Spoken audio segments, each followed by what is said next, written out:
कराची के इलाके इब्राहिम हैदरी में स्कूल की छत गिरने से बच्चे के जख्मी होने की डॉन न्यूज़ की खबर पर महकमा तालीम सिंध ने नोटिस ले लिया। वज़ीर तालीम सिंध सरदार शाह की हिदायत पर स्कूल की असर नौ तामीर शुरू कर दी गई। महकमा तालीम सिंध के मुताबिक स्कूल इंतजामिया के खिलाफ कार्रवाई भी की जा रही है। तफसीलात जान लेते हैं डॉन न्यूज़ के नुमाइंदे सैयद वसीम से। वसीम, डॉन न्यूज़ की खबर पर एक्शन लिया गया?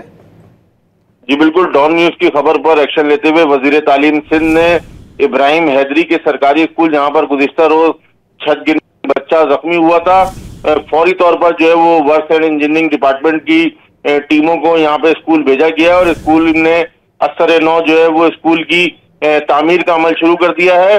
दूसरी जानिब महकमा तालीम ने ये भी बताया कि महकमा तालीम की जानिब से स्कूल इंतजामिया को ये बात बताई गई थी कि ये स्कूल खस्ता हाल है और यहाँ पर दरसी सरगर्मियों को जो है वो मुअत्तल करके करीबी दूसरे स्कूल में शुरू की जाए, लेकिन उसके बावजूद भी स्कूल इंतजामिया ने उसी स्कूल के अंदर दरसो तदरीस का अमल जारी रखा, जिसके नतीजे में वहां पर छत गिरने का वाकया पेश आया और जो स्कूल इंतजामिया है उसके खिलाफ भी जो महकमा तालीम है उसकी जानिब से महकमा जाती कार्रवाई अमल में लाई जा रही है। ताहम वजीर तालीम सिंध की हिदायत पर स्कूल के अंदर जो स्कूल की इमारत है उसकी असर नौ तामीर का अमल शुरू कर दिया गया है। जी बहुत शुक्रिया सैयद वसीम इन तफसीलात के लिए।